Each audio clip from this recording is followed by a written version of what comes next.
ఒక రకంగా అసహించుకున్నారు అమెరికాని కానీ ట్రంప్ని కానీ. ట్రంప్ చావుని కోరుకున్నారు. యాక్చువల్గా ఇరాన్ వాళ్ళు ట్రంప్ చావును కోరుకున్నారని, అమెరికా చావును కోరుకున్నారని ట్రంప్ పదే పదే చెప్పేవాడు. ఇవాళ ప్రపంచం అంతా ట్రంప్ చావును కోరుకున్నారు. మనం దీంట్లో కూడా ట్రంప్ చనిపోయాడంటే విపరీతంగా వీడియోలు చూస్తున్నారు జనం. అంటే ఎక్కడ పోయినా వీధుల్లో కానీ టీ షాపుల దగ్గర కానీ ఆ ట్రంప్ గారు చేస్తే బాగును అన్న ఇది వచ్చేసింది. ఎందుకు ఇంత స్థాయిలో అసహ్యాన్ని, హేట్రెడ్ని, ఒక చావుని కోరుకునే స్థాయికి ట్రంప్ వెళ్ళాడనేది మనకు అందరికీ తెలుసు. ఒక మామూలు వాళ్ళ పార్టీకి వాళ్ళు ఉంటున్న ఇరాన్ మీదకి నెతన్యాహు కోసం వెళ్ళి వాళ్ళ ప్రజలను చంపి వాళ్ళ అనేక దాదాపు 100 యూనివర్సిటీలని నాశనం చేశారు. ఆ 100 యూనివర్సిటీలు అంటే దాని వెనక ఎంతో కృషి, ఎన్నో దశాబ్దాల కృషి ఉంటది. ఆ నాలెడ్జి పోగుపడి ఉంటది. ఒక నాలెడ్జ్ పోగుపడడానికి ఎన్నో శతాబ్దాలు పడుతుంది. దాన్ని ఒక బాంబుతో తుడిచిపెట్టేశారు. ఇక పిల్లల్ని చంపడం, స్కూళ్ళు, కాలేజీలు వీటి మీద వేసి పిల్లల్ని, స్టూడెంట్లని, డాక్టర్లని ఇలాగా వాళ్ళు ఎంతో ప్రజలు ఎంతో కష్టపడి డెవలప్ చేసుకున్న సిస్టమ్స్ అన్నిటినీ కొట్టేయడం అనేది ఖచ్చితంగా అసహించుకోవాల్సిన విషయమే. పైగా ఏమీ కారణం లేదు. ఓన్లీ ఇజ్రాయెల్ తను ఎక్స్టెండ్ కావాలి, దానికి అడ్డుగా ఇరాన్ ఉందనే తప్ప ఇరాన్ దగ్గర న్యూక్లియర్ వెపన్ లేదు. విచిత్రం ఏమంటే న్యూక్లియర్ వెపన్ లేని ఇరాన్ మీద న్యూక్లియర్ వెపన్ ఉన్న 2 దేశాలు దాడి చేసి న్యూక్లియర్ వెపన్ వద్దని చెప్పడం. న్యూక్లియర్ ఇంతకంటే విషాదం ఉండదు. అంటే ఇది ట్రంప్కి అవమానకరంగా ఇప్పుడు జరిగింది. ఇప్పుడు డీల్ కంప్లీట్ గా ట్రంప్కి అవమానకరంగానే ఉంటది. ఎందుకంటే ఇరాన్ తగ్గదు. ఇరాన్ క్లియర్ గా వాళ్ళ సుప్రీం నేషనల్ కౌన్సిల్ ఒక ప్రకటన చేసింది. మా వేళ్ళు ట్రిగర్ మీదే ఉన్నాయి, అంటే మేమేమి విరమించట్లేదు యుద్ధాన్ని. మా అనుకూలంగా లేకపోతే మళ్ళీ మేము వేళ్ళు ముందుకు వస్తాయి, వేళ్ళు నొక్కుతాయి, ట్రిగర్ నొక్కుతాయి, రెడీగానే ఉన్నాం అనేది వాళ్ళు ఇచ్చారు. ఇప్పటికి అంటే ఈ మొత్తం ఎపిసోడ్ లో మనకు అర్థమైంది ఏమంటే, నువ్వు శత్రువు ఎంత గొప్పోడైనా, ఎంత పెద్దోడైనా, నువ్వు బలంగా నిలబడి ప్రాణాలకు తెగించి పోరాడితే ఖచ్చితంగా అంతిమవిజయం నీదే అన్న ఒక చరిత్ర అనేక సార్లు ప్రూవ్ అయింది. అది ఇప్పుడు మన కళ్ళ ముందు ఇక్కడ ప్రూవ్ చేసింది ఇరాన్. అంటే నిజంగా ఇరాన్ బలహీనంగా ఉంది. యాక్చువల్గా 1979 నుంచి ఇరాన్ మీద ఆంక్షలు ఉన్నాయి.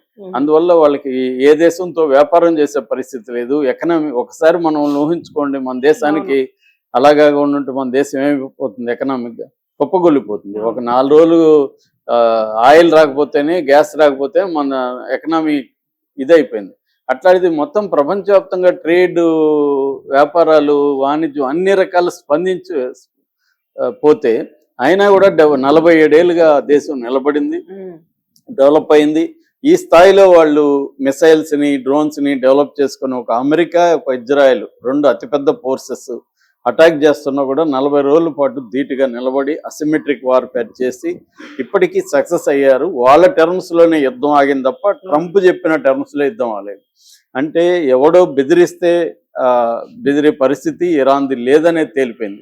ఇప్పుడు నువ్వు బెదిరిస్తే మేము చర్చలకి రాము, నువ్వు ముందు యుద్ధం ఆపితే చర్చలకు వస్తాము అనేది డిమాండ్ ఇరాన్ పెట్టింది. దానికి ట్రంప్ తలొగ్గాడు, పాకిస్తాన్ని కాళ్ళు పట్టుకున్నాడు, నువ్వు మీడియేట్ చేయని. లేకపోతే పాకిస్తాన్కి ఏం పని మీడియేషన్కి? సో ట్రంప్ చెప్తేనే, ట్రంప్ కాళ్ళు పట్టుకుంటేనే పాకిస్తాన్ మీడియేషన్లోకి ఎంటర్ అయింది. అది ఇరాన్కి కూడా అర్థమైంది. ఇరాన్ ఇప్పుడు పట్టువిడుపులు ఉండాలి కాబట్టి నేను నా కండిషన్ ఒప్పుకుంటే నేను వస్తాను అన్నట్టుగా ఇరాన్ ఇప్పుడు వచ్చింది. సో ఏ రకంగా చూసినా యుద్ధం ఆగడం అయితే ప్రపంచానికి మంచిది. మనకి ఇప్పుడు యుద్ధం ఆగిందో లేదో మార్కెట్లు పరుగులు తీస్తున్నాయి, గోల్డ్ సిల్వర్ పెరుగుతుంది, క్రూడ్ ఆయిల్ తగ్గింది, ఒక అందరిలో ఒక హ్యాపీనెస్ కనబడుతుంది. కాకపోతే at the same time tension కూడా కనబడుతుంది. ఎందుకంటే ఈ 2 వారాల తర్వాత మళ్ళీ ట్రంప్ గాడు ఏం చేస్తాడు, వీడు మెంటలోడు. ఎందుకంటే అతనికి హ్యూమిలియేషన్ తట్టుకోలేడు ట్రంప్. ఆ హ్యూమిలియేషన్ ఇప్పుడు ఏంటంటే ఆల్రెడీ ఇరాన్ ప్రకటన చూస్తే మామూలుగా లేదు అసలు. ట్రంప్కి షాకింగ్ గా ఉంది ఆ ప్రకటన, అలాగా ఇచ్చింది. సో అది చూసి అతను మీడియా అంతా కూడా ట్రంప్ ఓడిపోయాడు, అమెరికా అంతా కూడా ఈ డిమాండ్లకు ఒప్పుకోవడానికి నువ్వు ఎందుకురా యుద్ధానికి వెళ్ళావు అసలు అని ట్రంప్ని అంటున్నారు. అంతకుముందు బాగుండింది కదా, ఇప్పుడు ఇంకా ఇరాన్ ని శక్తిని పెంచావు. యాక్చువల్ గా ఇరాన్ లో ఆ ప్రభుత్వానికి వ్యతిరేకంగా ప్రజలు తిరుగుబాటు చేసిన మాట వాస్తవం. కానీ ఇప్పుడు ఏమైంది, అదే ప్రభుత్వం స్ట్రెంగ్తన్ అయిపోయింది. ఆ ప్రజలు ఇంకా తిరుగుబాటు చేయరు. ఇప్పుడు ఎందుకంటే నువ్వు ఏ ప్రజలైతే తిరుగుబాటు చేశారో ఆ ప్రజల వైపు నేను ఉంటానని చెప్పిన వ్యక్తి అదే ప్రజల్ని, అదే పిల్లల్ని వందలాది వేలాది మందిని చంపుతుంటే వాళ్ళు ఇంకా ప్రభుత్వం స్ట్రెంగ్తన్ అయినట్టే. అప్పుడు కూడా అంతే. మనకి 1979లో ఇస్లామిక్ రెవల్యూషన్ వచ్చినప్పుడు అది నిలదొక్కునే లోపలే ఇరాన్ మీద ఇరాక్ వార్ మొదలైంది. దాంతో ఆ ప్రభుత్వం గట్టిగా స్టెబిలైజ్ అయిపోయింది. ఇప్పుడు అంతే, బలహీనంగా ఉంది ఇరాన్ ప్రభుత్వం. దాన్ని స్ట్రెంగ్తన్ చేశాడు ట్రంప్ వచ్చి. అంటే ఐరన్ అంటారు దీన్ని. అంటే గోల్ ఒకటి ఆపోజిట్ లో వెళ్ళింది.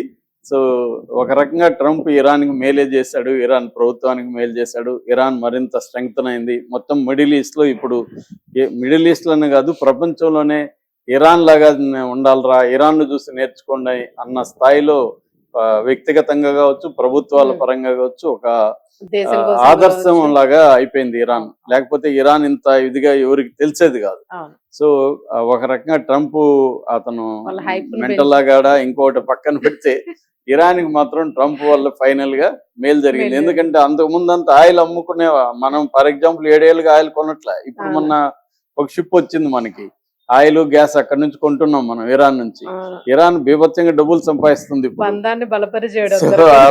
ఆ రకంగా ఇరాన్ అన్ని రకాలుగా ఇరాన్ ని బలపరచడం అనేది ట్రంప్ చేశాడు. కాకపోతే ఇతనికి మళ్ళీ మెంటల్ ఎక్కి మళ్ళీ చేస్తే మళ్ళీ దెబ్బ పడుతుంది, ఇరాన్ మళ్ళీ కొడుతుంది. ఎందుకంటే వాళ్ళ దగ్గర వాళ్ళు ట్రిగర్ మీద ఉన్నాయి వాళ్ళ వీళ్ళు. నమ్మరు కదా సార్, ఫస్ట్ నమ్మరు.